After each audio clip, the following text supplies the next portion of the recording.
Hey everybody, welcome back to B-Dubs Disc Golf. Today should be Thursday and we're going to do another tip. I don't know if I want to call them tips. Lessons that I have learned from watching the pros on YouTube or lessons that I've learned watching other people play.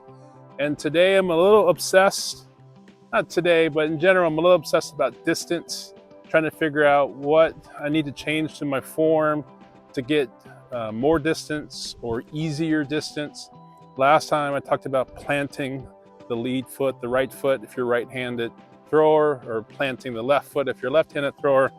Today I've been noticing, I was watching Waco this weekend and the reach back. And one of the things that I think that I'm doing that is sort of hurting my distance is that I think I plant pretty well. I think I have pretty decent form. But when I reach back, I think I'm reaching back behind me. And so when I pull the disc, I'm going around my body. I think that's what they call rounding. And so I think I round a lot. And I notice, again, sort of watching the pros at Waco, is that when they're reaching back, they're often extending their arm pretty straight before pulling it through.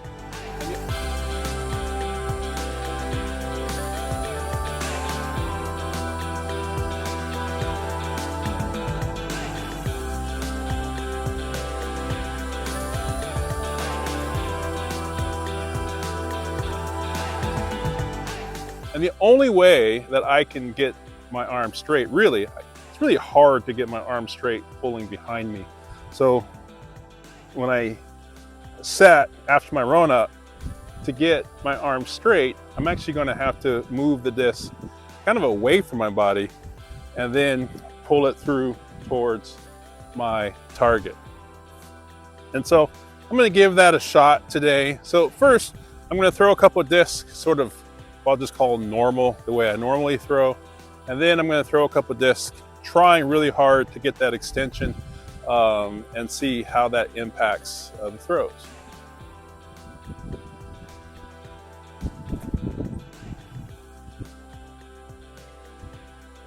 Got some stability in my mids.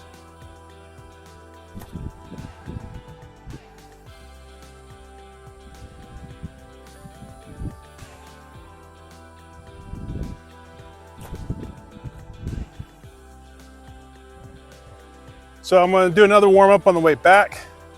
I got this disc. This is an MD1 from a tournament at Neatman Creek, which I need to do a video at because that is an excellent course.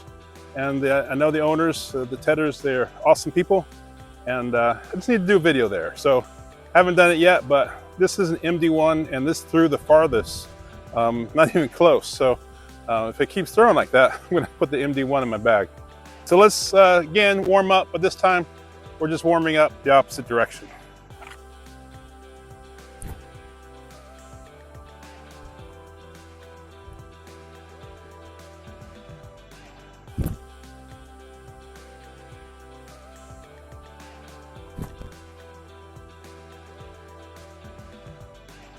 The Mind Bender is definitely less stable than these other discs.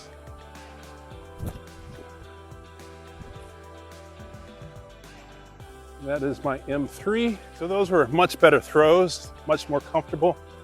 Now, I'm gonna try to do a set with the extension of the arm. And I'm curious to see if it has an impact on the distance or if it just feels weird. Now, keep in mind, whenever you're trying a new form adjustment, there's gonna be this sort of transition period where things are gonna feel weird and they may not go as great. But I think, I can't say this is going to work for me, but what I can say is, again, if I look at the pros as they play, they definitely have the extension of that arm and not going behind the body. All right, this time my M3 one went the farthest and then my MD1 came in second. So, but in no particular order, now we're going to shoot for getting that arm extension, see if I can't notice a difference.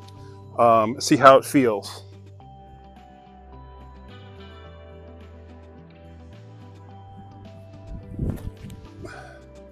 Definitely feels weird. A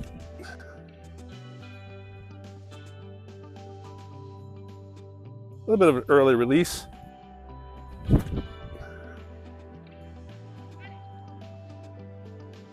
Anchor.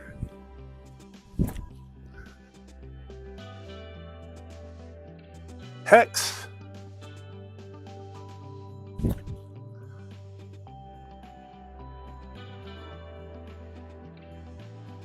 Trying to get that extension before throwing, but just a quick look, I think the disc flew further. So I did not bring my rangefinder, and this is not definitive evidence, but my M3 landed here, and on the way back from my casual runs, I started over by this blue sort of little piece of trash here. And the thing is, I didn't walk back to this blue thing. I walked up to the blue thing for my casual throws without concentrating on my arm extension, which would suggest to me, and all of my discs were on this side of that little blue piece of trash. So it would suggest to me that that extension is actually causing the disc to fly further. So I'm going to pick the same spot that I threw from before, from my casual, for my sort of standard throws. And now I'm going back, interesting enough, this way, throwing it into a headwind. Going back, we're throwing with a tailwind. So we'll keep that in mind. But I know where my disc landed before, so let's see how it goes.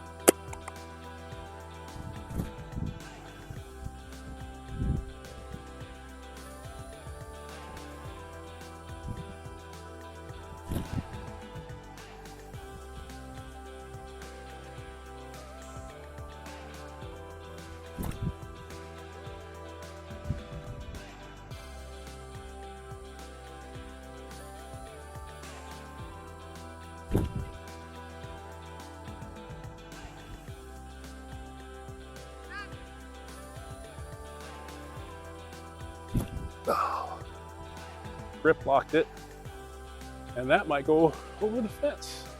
It did not go over the fence.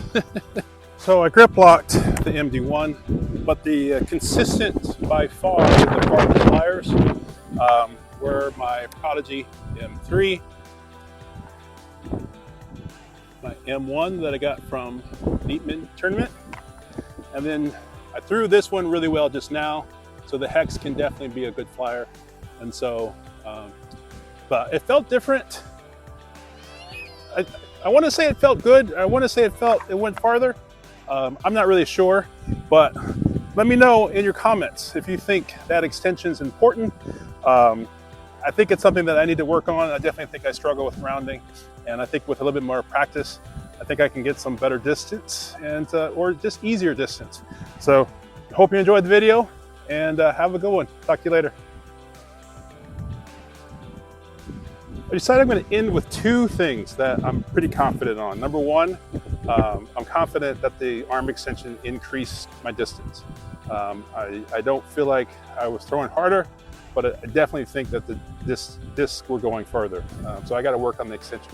The second thing I want to point out, and if you feel this when you do it, it's definitely how I felt when I did it. It's actually hard to concentrate on changing my arm and keeping my footwork and all the other things the same. So don't worry about it. If it feels weird in the beginning, it's normal, and you might have an adjustment period, but it was struggling to keep my timing as I was trying to get the extension. But I think it's going to be good for my game, so I'm going to keep working on it. So once again, if you see me out there on the course, don't forget to say hey, and also don't forget to like and subscribe.